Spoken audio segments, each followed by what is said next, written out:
وعندها احساس على قناه القاهره والناس، على قناه القاهره والناس بطلبها وبترد عليا حلاوه الاكله الشعبيه. الله اكبر. رد الروح ومغذيه يا حلاوه الاكله الشعبيه. الله اكبر الله اكبر الله اكبر. رقيتك رقوتين، رقوه الحسن والحسين. يا صلاه النبي يكفينا يا رب شر العين. شوبش يا حبايب غاليه، شوبش يا حبايب غاليه. تسلم لي يا حاج محمد، فكرتنا كلنا بالايام الحلوه. والنبي ايامك كلها سعيده وفرحه ان شاء الله. تسلم وتعيش. انت دلوقتي غنيت لنا كده يا حلاوه الاكله الشعبيه، الاغنيه الجميله بتاعتك. جميله دي. خش لنا بقى كده على اغنيه حلوه لرمضان، تفكرنا كده برمضان وزهوته. على عينيا على عينيا. كل سنه وانت طيبه. وانت طيب، والعالم العربي وكله بخير يا رب بخير. يا رب يعود على الجميع بخير، يا رب يعودها علينا كلنا سنه سعيده بخير. وفيها استقرار وحلوه كده على الامه العربيه كلها. اللهم امين. وعلى الشرق الاوسط كله. يلا جلجل وسمعني اغنيه لرمضان.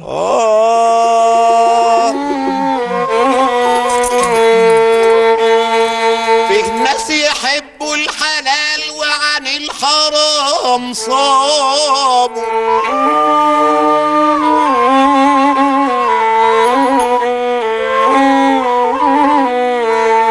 اللهم صل على النبي. ما يسمعوش الرضي والودنهم صاموا. في ناس يحبوا الحلال وعن الحرام صاموا.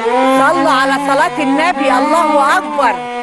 ما يسمعوش الرضي والودنهم صاموا. صلوا على رسول الله. واتنين وخميس لرب، اتنين وخميس لرب العالمين صاموا. عالنبي صلي.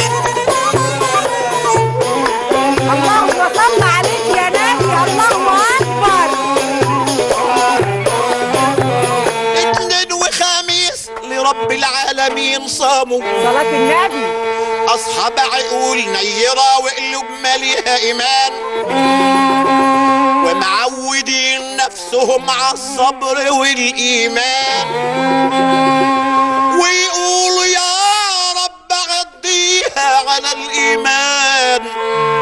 وإذا جه رمضان تلاقيهم أوام صاموا. يا ليل رمضان يا شهر الهنا، هنصوم ونصلي لربنا. رمضان يا شهر الهنا، رمضان يا شهر الهنا، رمضان يا شهر الهنا، رمضان يا شهر الهنا. صمنا جميعا كلنا. الله عليك يا عم محمد. ان شاء الله تسلم وتعيش كل سنة وتيجي وأنت طيب. وتفرحنا كل سنه. يا رب يا رب يا رب يا حاجه غاليه، يا رب يا وحشاني ووحشه العالم العربي كله يا حاجه الناس كلها غاليه. وحشاني والناس كلها بحبها. قول لي بقى انت النهارده احلى اكله تحبها اعملها لك ايه؟ النهارده انا نفسي اكل كوارع. كوارع. طب انا كنت نادره يا عم محمد. قلت لو ربنا ان شاء الله رجعني بالسلامه الحبايب في الدول العربيه واللي في مصر واللي في كل حته، كنت نادره اعمل طاجن فته.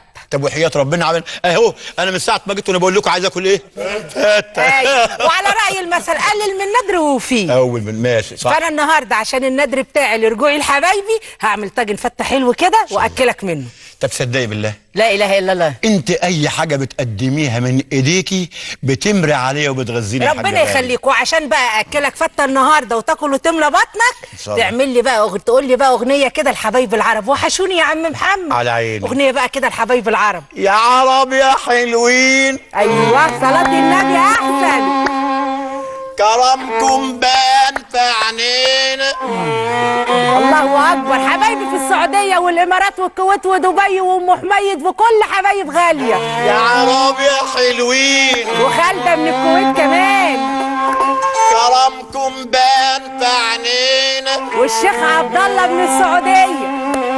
يا عرب يا حلوين كرمكم بان في عينينا، وبان الحنان والجمال والحب في عينينا، واللي علينا يتصل هنشيله في في عينينا. عينينا في عينين غالية يتشال.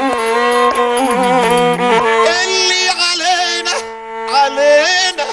علينا يتصل هنحطه في عينينا. ما هو احنا العرب، والعرب عارفين طريق النصر. احنا العرب والعرب عارفين طريق النصر، واللي معه ربنا دايما حليف النصر. واحنا انتصرنا بإرادتنا وحزنا النصر، ويا رب تيجوا مصر واحنا نشيلكوا في عينينا. صلاة النبي. يا عينينا يا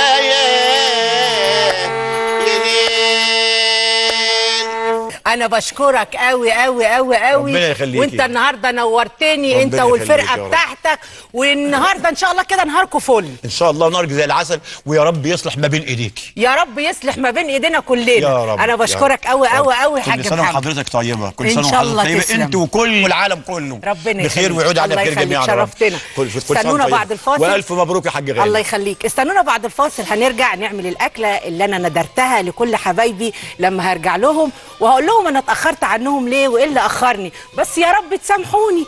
تعالوا لي بعد الفاصل.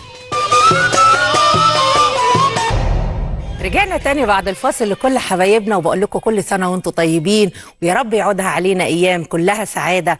وبقول لكل حبايبي في مصر وفي الدول العربية أهلا بيكم تاني في برنامج غالية. وغالية رجعت لكل حبايبها، وزي ما قلت لكم معلش أنا كان عندي عذر كده، بس يا رب تسامحوني عليه. بس لما تعرفوا هتباركولي، عاوزة كل الناس تبارك لي. اللي منعني عنكم كان يعني مش الشديد القوي ولا حاجة، ربنا كرمني بعد غيبة طويلة قوي.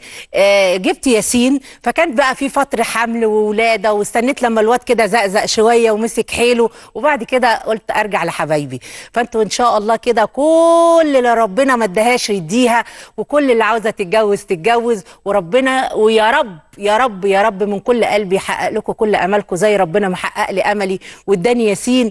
فده اللي منعني عن كل حبايبي، ودي احنا رجعنا تاني عشان خاطر تكلموني واكلمكم، وكل اللي عندها اكله تيجي مطبخ غاليه وتعملها. وكل حبايبي اللي كانوا بيكلموني على الفيسبوك وبيسالوا عليا وعلى الصفحه، انا بشكرهم قوي قوي قوي، وبقول لهم على قد ما اقدر كنت برد عليكم، واللي ما ردتش عليه سامحني، بس برضه هرجع وارد عليه تاني عشان ما حدش يزعل مني. هنيجي بقى للاكله بتاعتنا دلوقتي. انا قلت النهارده اول يوم غاليه هتطلع فيه للناس، وده اول يوم رمضان، كل سنه وانتم طيبين وبخير. عندي ندر، وزي ما قلت قلل من ندر ووفي. كنت بقول لو ربنا كرمني واشتغلت تاني وشفت كل حبايبي لازم اعمل طبق فته، وده بيبقى ندر، وانا النهارده ندرت لكل حبايبي. فالنهارده هنعمل فته بالخل والثوم. مقدارها سهله خالص، هي عباره عن رز ابيض. هنعمل رز ابيض وحته زبده حلوه كده وطماطم، والتوابل بتاعتها هي ملح وفلفل وكزبره ناشفه وعيش وثوم بس. احنا دايما بنسمع عن الاكلات تخض كده، ايش يقول لك مش عارفه ايه، وش يقول لك ايه، وش يقول لك ايه. نسمع اسم الاكله نتخض، نقول يا لهوي يا حيرتك يا ديرتك، ده انت لا هتعرفي تعمليها ولا تاكليها ولا تندغيها. لكن لما تشوفيها تلاقيها بسيطه وسهله. كل حاجه بتبقى سهله، بس الاسم هو اللي يخضك. فاحنا النهارده مع غاليه كل يوم في رمضان هنعمل طبليه، ما فقناش بقى غاليه ملهاش في السفر. هنعمل كل يوم طبليه على الفطار مشكله من كله. كل الاكل اللي تحبيه هنعمله، ونعمل بقى اكلنا الشعبي الحلو بتاع زمان. انا عارفه ان كل الستات شاطره وبتعرف تطبخ، انا بس جايه افكرك اقول لك هنطبخ ايه مع بعض النهارده. لكن انا عارفه ان ست البيت شاطره ولهلوبه وزي الفل. انا النهارده هفكرك وبفكرك تعملي فته، اكله حلوه وبتشبع. يلا نعمل الفته بقى. اول حاجه ممكن اللحمه بتتسلق. طبعا احنا عشان الوقت انا ولحت على اللحمه من بدري. اللحمه بتسلقيها بتحطي ورق لوري وحبهان وفص مستكه وملح وفلفل وبصلايه كندوره كده كويسه، وتروحي سقطاهم في قلب بعض. اول الميه ما تغلي كده تفرق من بعضيها، وبتحطي اللحمه وتسويها زي ما انت عاوزه. في ناس تحب تحط اللحمه مسلوقه فوق الفته، وفي ناس تحب تشوحها بعد كده في حته زبده. بس بقى ايه، انا مش عاوزاكم تتخانوا زي غاليه، خليها تبقى مسلوقه. نبقى نعملها مسلوقه. اللحمه دلوقتي على النار، وهنعمل الرز الابيض. الرز الابيض هتحطي المقدار ومعاه حته الزبده، ولو عاوزه تعمليه بشوربه اللحمه زي الفل مش عاوزه تعمليه بشوربه اللحمه وهتوفري شوربه اللحمه لحاجه تانية برضو حلو. لو عملتيه برضو بشويه ميه وحته زبده وشويه ملح وفلفل هيطلع معاكي زي الفل، هيطلع مانجا كده. هنقول بسم الله الرحمن الرحيم. حطي مقدار على النار. دي معانا اللحمه غليت اهي وبقت فله، صلاه النبي، وريحتها جميله اهي. دي الميه بتاعت الرز. دايما حطي العقد للرز يكون قليل شويه، وبعد كده زودي على كيفك لما تحسي ان المقدار مظبوط. ليه؟ عشان خاطر ما يطلعش منك معجن. ودايما سيبيه لما الميه بتاعته تفرق وتغلي تروحي حطاله الرز، وسيبي له عقله صباع كده. يعني ما تحطي صباعك، يعني ما تحطيش صباعك في الماء السخنه، انت بقى عينيك ميزان، حطي نقصي عقله صباع كده فوق وشه، يعني فوق وش الرز يبقى متغطي عقله صباع واحده، يطلع معاكي مفلفل وزي الفل. لو هتحطي شوربه للحمه بلاش تحطي زبده. لو هتعمليه زي حالاتي كده بميه وتاخدي الشوربه تحطيها في التلاجة تستعمليها لحاجه تانية توفر معاكي لتاني يوم زي الفل. هنحط شويه فلفل اسمر صغيرين وتحيقيه بالملح.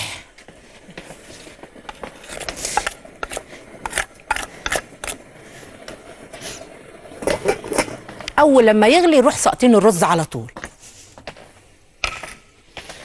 يا ست ام ايمان. ايوه السلام عليكم. عليكم السلام يا ست الكل، كل سنه وانت طيبه. كل سنه وانت طيبه ورمضان كريم عليكي وعلى امه محمد يا رب. الحمد لله على السلامه. ان شاء الله تسلمي. الف مبروك على ياسين، ربنا يجعل قوة عينك ان شاء الله، والف مبروك على الرجوع الثاني لينا بالسلامه يا ست غاليه. ربنا يخليكي. وحشتينا والله. ازيك يا حبيبتي عامله ايه؟ ان شاء الله تسلمي. انا رجعت لحبايبي بقى واعذروني على غيبتي، ما انت قلت لكم اهو ربنا رزقني بياسين.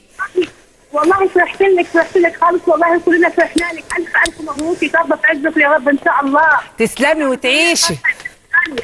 الف مبروك يا ام ياسين، ربنا يخليهولك يا رب. وازاي توته عامله ايه؟ كلنا بخير وسعاده، وبتمنى كل حبايبي يبقوا بخير بسعاده، ويجعلوا عليكم رمضان كده صال اخضر يا رب. علينا وعليك وعلى كل حبايبك يا رب، وعلى اهلك كلهم يا رب، وعلى قصة البرنامج وعلى القناه وعلى امه محمد كلها ان شاء الله. والف مبروك ورجوعك لنا بالسلامه يا رب. تسلمي وتعيشي. وحشتينا والله يا ست ام ياسين، والله وحشتينا حبيبتي. تسلمي يا ست الكل، تسلمي وتعيشي. شرفتينا يا رب. بس مطبخي كده يعجبك. يعني انا كده قعدت شويه الفتره اللي قعدتها، جيت بعد كده يا اختي ارجع المطبخ لقيت فيه كده بعض حاجات باظت شويه، وبعض حاجات كده يعني اتسلط عليا حته فار الله يسامحه، ارقد شويه في المطبخ وارقد لي شويه الخشب. راح ربنا كرمني كده ولميت الدنيا، ورحت مرجعه جايبه حته مطبخ حلو كده، رحت لما فيه الحاجه. امال هعمل ايه؟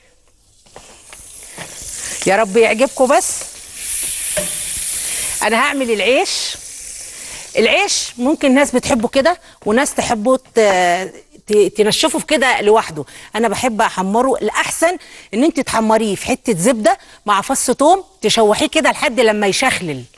يشخلل يعني ايه؟ هيقولوا لي تاني يا غاليه هتقولي كلامك اللي ما بنفهموش. يشخلل يعني ينشف جوه حته الزبده وفص الثوم وشويه كزبره ناشفه، يقوم يديكي ريحه حلوه. ولما تحطي عليه الشوربه حطيها بايه؟ بالقانون، واحده واحده، عشان ما يلتش منك ويبقى عامل زي ايه؟ زي اكل القطط، يبقى ملطوط في بعضه. عشان كده العيش يبقى مفلفل. انزلي بالشوربه سنه سنه واديله مقداره.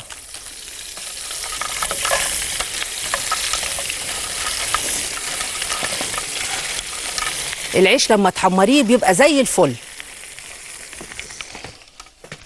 استاذ محمد، الله عليك الله عليك.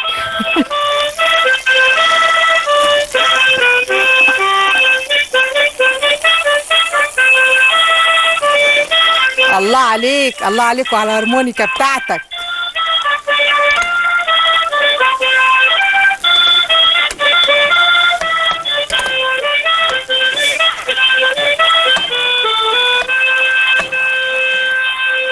تسلم يا حاج محمد، تسلم ويسمك لي صوتك. تاني يا قمر والله، وتجمعنا ويحلو السهر. الله عليك. كل سنه وانت طيبه. وانت طيب يا حاج محمد وبخير وسعاده. تسلم. واخيرا اتجمعنا تاني، واخيرا هتلم الوصل تاني وتلم الحبايب تاني يا مجمعه الحبايب. ده انتوا اللي حبايبي. خلي اسم على مسمى. تسلم يا حاج محمد وتعيش، ده انتوا اللي حبايبي، وانا مبسوطه قوي قوي ان انت كلمتني النهارده. وازاي صحتك؟ طمني عليك. انا الحمد لله رب العالمين، الحمد لله رب العالمين، ومتشكر جدا ان انتوا ما سبتونيش لما كنت عيان وكنتوا بتسالوا كلكم، وقصد البرنامج كان بيسال كله، والناس الحلوه كلها، والحاجه عصمت وانت والاستاذ احمد وياسين. سلمينا على ياسين. ان شاء الله تسلم يا حاج محمد، ان شاء الله تسلم. تعيشي تعيشي تعيشي. شكرا، وكل سنه وانت طيبه. وبتعملي النهارده بتغذيني وبتعملي فته بلحمه. مش انت عارفه ان انا اللحمه دي كنت فاكر شكلها، كنت زمان بجيبها وكنت بحبها. يا سلام لما تبقى شوربه، كنت باكلها كلها، ولو تتعمل طاجن تدوب من سحرها.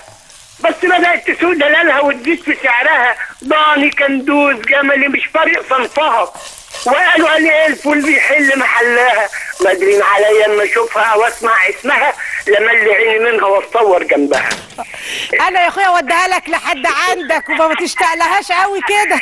انت فاكره يا غاليه. يا حاج محمد، كل سنه وانت طيبه. وانت طيب وبخير.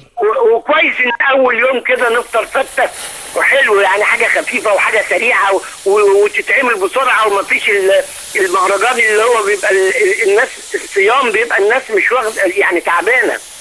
ده كان نادر عندي يا حاج محمد، وقلت اوفيه لما ارجع هعمل كده طاجن فته كده ايه يعني. ايه اهو، يعني انت عارف ان غاليه ست على قدها، مش هقدر بقى اجيب عجل واذبحه، قلت كيلو لحمه يسد. لا هو يعني الصراحه احنا نستاهل الذبح بس. بس ايه اللي من النادر ووفي. على رايك ايه اللي من النادر ووفي؟ هنرجع بقى للامثال زمان. طبعا الامثال طبعا، الواحد كل كلمه بمثل بتبقى حلوه الامثال ديت. طبعا يا حاج محمد طبعا. وازاي السفير بتاعنا معرفش هو يعني هيتصل ولا عارف الميعاد ولا ايه، مش عارف انا. خليها في سرك بقى وانا هقول لك هو هيبقى فين. والشريف عبد الله كويس الحمد لله. الراجل بيتصل بيا دايما الشريف عبد الله. طبعا ده من احسن الناس. كل ما ينزل مصر يعدي عليا والحمد لله. انت نورتنا النهارده يا حاج محمد، وسلم لي على الحاجه منى وعلى كل حبايبك وعلى كل الناس اللي عندك. والله كلهم بيسلموا عليكي. تسلم لي يا حاج محمد، شرفتنا. يا رب دي من المحبه بين الناس ورجع لنا كل حبايبنا. هنعمل الصلصه. في ناس تحتار ما بين تقول لك اطش الاول بالخل ولا بالطماطم. هي اساسها تطش الاول بالخل. اول ما فص الثوم كده يحمر في حته الزبده مع شويه الكزبره الناشفه، ادي الخل على طول، طش الخل، وبعد كده تروحي حاطه الطماطم على طول، ومعاها معلقه صلصه لو امكن. حته زبده كده حلوه يا اختي. انزلي انت حالفه ما تنزلي في الحله، ده حالفه. يا ست زينب. الو، ازيك يا ست غاليه؟ يا مرحبتين. يا مرحب 3 و5 عليكي. تسلميلي، كل سنه وانت طيبه ورمضان كريم عليكي. عليا وعليكي يا رب، ونورتي الدنيا يا ست غاليه. تسلمي وتعيشي. والله كنا مفتقدين حلقاتك ووصفاتك واكلك وزورك لينا على الشاشه. تسلمي يا ست الحبايب. والله نورتي يا ست غاليه. ده نورك ده، كل سنه وانت طيبه وبخير وكل حبايبك طيبين. طيب. يا رب احنا وانت يا رب يا ست غاليه، والله العظيم ومره ثانيه نورتينا ونورتي الشاشه. تسلمي، ده منوره بيكوا وبحسكوا الحلو. يا رب بينا وبيك يا رب يا ست غاليه. والنهارده هعمل لك بقى طاجن فته، يا ريتك موجوده. يا سلام يا سلام، بموت فيها. ويا سلام بقى تبقى من ايدك احلى كمان. تسلمي تسلمي. لو يعملوا يا اختي تلفزيون بريحه كنت شممتك ريحه الخل والثوم. يا ريت يا ريت. بس هو نفسك معروف يا ست غاليه والله. ان شاء الله تجيني ضيفه هنا وتعملي كل اللي نفسك فيه. ان شاء الله يا ست غاليه، ان شاء الله. مبروك على البرنامج. تسلمي، وباركي لي يا اختي على الثلاجه الجديده، مش جابوا لي ثلاجه جديده، الثانيه كلها الفار. مبروك على الثلاجه ومبروك على البرنامج ومبروك لزورك لينا تاني ومبروك لينا احنا ان احنا هنشوفك تاني ووصفاتك تاني. تسلمي وتعيشي. وناخد منك وصفات جديده. كل سنه وانت طيبه وبخير وسعاده. وانت طيبه يا ست غاليه يا رب. تسلمي يا ست الحبايب، مع الف سلامه. التوم ما تسيبهوش يتحرق، يعني خليه مستكاوي كده، مستكاوي يعني يكون لونه ايه، ذهبي، ما يتحرقش منك قوي.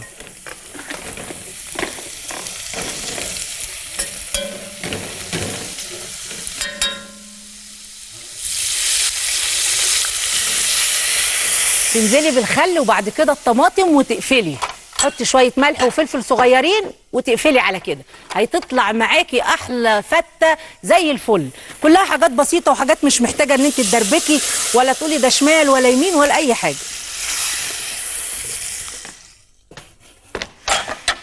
كده احنا هنقفل الفته وهنطلع فاصل ونرجع لكم تاني. رجعنا تاني بعد الفاصل لكل حبايبنا، وزي ما قلت لكم الاكل ساعات كده اسمه يخد، لكن كله بيبقى سهل. اي ست بيت بتعمل كل حاجه وهي بتبقى شاطره وما فيش عندها اي مشكله. والنهارده على ريحه الاكل الحلو والفته اللي انا كنت نادراها جالنا واحد حبيبنا قوي كلنا بنحبه، السفير بتاعنا بقى. اتفضل يا استاذ عصمت. السلام عليكم ورحمة الله وبركاته. ازيك يا حاجة غالية؟ أهلا بيك. وألف ألف ألف مليون مبروك على المطبخ الجديد وعلى رجوعك للشاشة وجماهيرك الحلوة والمصر والعالم كله اللي بيسعى عليكي بقى لهم 3 سنين. والله أنا رجعنا اهو لكل حبايبنا بقى أستاذ عصمت وكل حبايبنا العرب. أنت ما تنسيتيش خالص يا غالية، أنت دايما في القلوب والناس كلها بتسعى عليكي، والحمد لله إن أنت رجعتي على قناة جميلة جدا، القاهرة والناس، والدنيا من غير ناس ما تنداس. أيوة. كده ولا ايه؟ رجعنا بقى للامثال بتاع زمان يا حاجه غاليه. الله يخليك. الله يخليك يا استاذ عصمت، انت النهارده مشرفنا ومنورنا، وكل حبايبنا والاستاذ محمد الشامي وكل الناس اللي كانت بتكلمنا كلها ببعت لها الف سلام. طبعا عندك اصدقاء العالم كله هيكلمك، وعارف ان الناس كلها مبسوطه دلوقتي وبتشوف غاليه وبتشوف عصمت وبتشوف المطبخ الجديد ده. ربنا المحبه. ايه رايك انت بس في المطبخ الجديد؟ لا بصي، لازم يبقى في تغيير. انا احب التغيير. تغيير يعني ايه؟ يعني المطبخ بتاعك الجميل الحلو قوي بتجددي، فما فيش مانع ان كل الناس لازم تجدد في بيوتها وتنظف في بيوتها، وحاجه جميله جدا. والف الف مبروك على المطبخ يا غالي. ربنا يخليك يا استاذ. والاكله الجميله النهارده الفته الحلوه دي بقى بمناسبه الرجوع بقى. النهارده ندري يا اخويا، انا قلت اول ما ارجع كده لكل حبايبي هعمل طاجن فته كده واقول يلا يا حبايبي ناكل. حاجه جميله، وكل سنه وانت طيبه، والعالم العربي ومصر كلها بخير ان شاء الله، وسلام وصحه وسلام. ومتعينا بقى بالاكل الشعبي الجميل اللي احنا كلنا متربيين عليه يا غاليه. الاكل الشعبي بتاعك ده بيخش كل البيوت، من البيت الصغير للكبير كل مصر وكل العالم كله متربى على الاكل الشعبي. اكلنا الفول والطعميه والمسقعه والبصاره والحاجات اللي انت رجعتها لنا زي زمان، وترجعها لنا تاني بقى عشان جماهير القاهره والناس وجماهير مصر. بس يا حاج عصمت ده انا هحضر لك احلى اكل شعبي في رمضان. الله يخليك. وهنخصم اللحمه شويه، وهنركن الفراخ على جناحها حبتين. على راي الحاج محمد اللحمه بقت غاليه ونتصور جنبيها. يعني هو ما فيش احسن من الاكل الحرش بتاعنا اللي ينزل البطن كده يصم ويقعد يرقد مسمار المعده.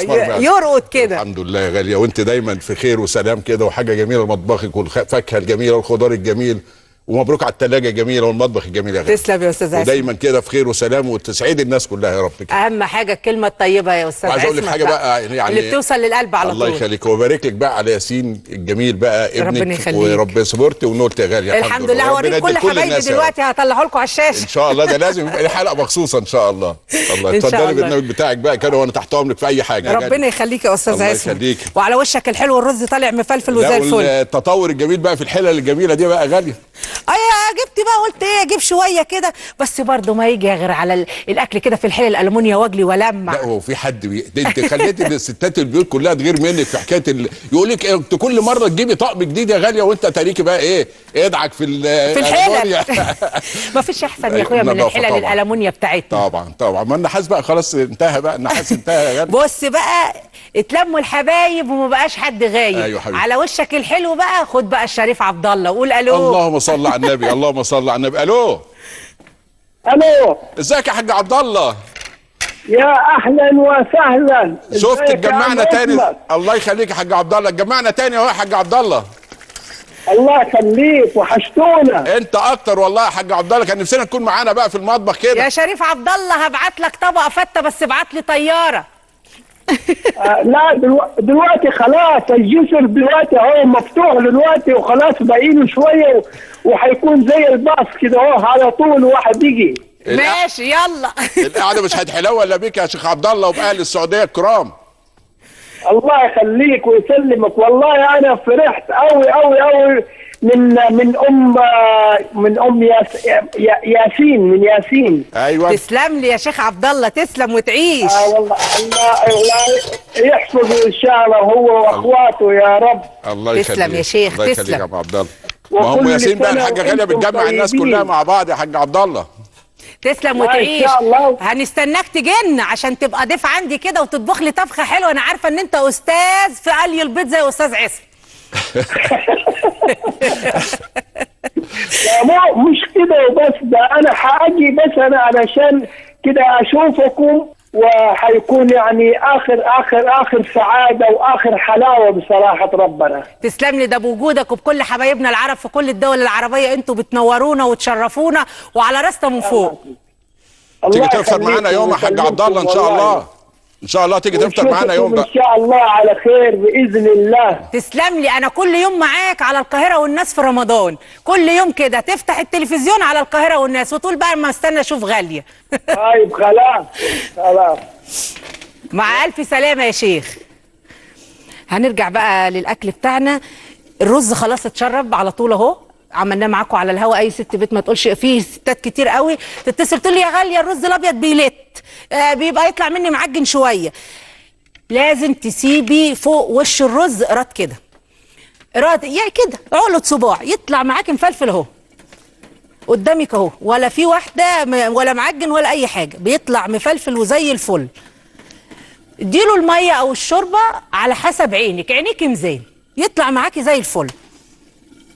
والصلصه كمان خلصت اهي، اتسبكت وريحتها طلعت وعماله تبكبك اهي. والعيش تحطي له سنه سنه وواحده واحده هيطلع معاكي زي الفل. هنغرفها دلوقتي عشان خاطر ناكل منها بقى استاذ عصمت، بس في الاخر بقى لازم يبقى ختمه مسك. طبعا ده لازم طبعا. اللحمه فين طيب؟ لا اللحمه خليها في الاخر، بشوقكم شويه. اهم حاجه هوبر بقى، هوبر مش حتت صغيره، هوبر. العيش يطلع مفلفل كده، ما تخليهوش، ما تحطلوش ميه كتير عشان ما يبقاش معجن، لازم يبقى مفلفل وفيه روح كده. لا وريحته جميله. انت عامله بالثوم والخل وثوم ولا لسه ما حطيتيش خل وثوم بقى فيه؟ ريحته حلوه العيش ده. ربنا يخليك يا استاذ عصام.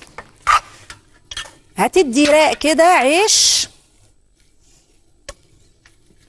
في ناس تحب العيش كتير، ناس تحب العيش قليل، على حسب مزاجك. انت في مطبخك على حسب مزاجك، محدش يقولك لا تعملي شمال ولا بتعملي يمين، على حسب ما تحبي.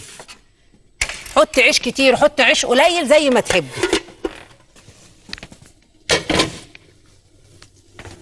يعني احنا النهارده في اول يوم رمضان، الواحد بقى يبقى صايم ومش قادر وعمال يشم في ريحه اكل، يعني كان الله في عونه يا استاذ عصام. طبعا ده كفايه يعني الثوم والصلصه الجميله دي. انا عمال اطبخ كده واقول ايه ده، يعني اللهم اني صايم. ابو فارس، السلام عليكم ورحمه الله وبركاته. عليكم السلام ورحمه الله وبركاته، اهلا بيك. ازيك يا استاذ غالي؟ ازي حضرتك؟ الله يخليك، على وشك الحلو الفته اهي بقى جايه لك، بس اكيد صايم.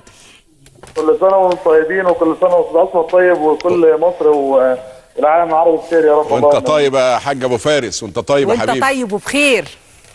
الله يبارك لك يا رب. مبروك ياسين ما شاء الله. ان شاء الله تسلم وتعيش، ربنا يخليك ويخليهم لك يا رب. الله يبارك لك، بارك لك في الموهوب وشكرت الواهب. الله يخليك، تسلم لي وتعيش. الله يسلمك يا رب. انا حابب والله اسلم عليكم وبارك لكم برجوعكم تاني، والحمد لله على السلامه. واحنا هنا في الامارات على طول، احنا الشباب والزبائن بنتعلم منكم كتير، بنقعد نتفرج عليكم عشان نحاول يعني نطبخ ونتعلم بقى كويس. شفنا بقى على القاهره والناس كل يوم في رمضان، وان شاء الله هنعمل لك اكلات كتير هتعجبك، بس طبعا مش كون بقى زي اكلكم. ان شاء الله. انا عايز اسلم على والدتي من عندك، ابعت لها السلام. الحاجه ام علاء والحاج علي بقى موجود، اسلم عليه، وزوجتي واولادي فارس وعلي. اجدع سلام ليهم. اسلم عليهم جميعا. احسن سلام ليهم، انت النهارده شرفتنا. مع الف سلامه، تسلم. مع السلامه، كل سنه وانتم طيبين. وانت طيب وبخير. فاضل بقى كام ساعه على الفطار. خلاص بقى نحط اللحمه. لا استنى، بلاش اللحمه دلوقتي، هنحط الاول شويه صلصه. يعني ولا اقول لك اخلي اللحمه بعد الفاصل. اشوقكم شويه. انت النهارده شرفتنا. الله يخليك، كل سنه وانتم طيبين، والسلام عليكم. الله يخليك، شكرا يا غالي، والف مبروك الله يخليك، الف مبروك. السلام عليكم. هنطبق طبق الفته، هنطلع فاصل صغير، هنحط شويه صلصه ونرشق اللحمه ونرجع تاني لحبايبنا. استنونا بعد الفاصل على القاهره والناس.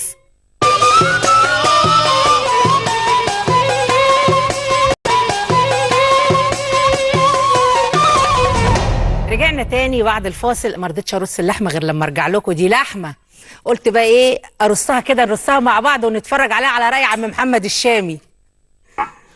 في اللي تحب ممكن تطلعيها من الشوربه وتحطيها برده في معلقه سمنه وتشوحيها، او تدخليها الفرن تتشمع كده وتاخد لون وتبقى برده حلوه. وفي بقى اللي بيحبها مسلوق، يقول لك يا غاليه اصل انا مش هيبقى سمنه من كله، مش هيبقى مش عارفه ايه من كله. على حسب مزاجك، اللي تحبيه اعمليه. تشوحيها تحطيها مسلوقه زي ما تحبي، اللي تحبيه اعمليه. على وش اللحمه الحلوه دي بقى عاوزه اقول لكم على حاجه. كل لقمه بتنادي اكلها، واكلها جه، اكلها جه هياكل معانا النهارده، مقسوم له يفطر معانا النهارده. اتفضل يا حاج قدري. يا وروني الغزال يا باميه، عمرو وسليمه يا قوطه.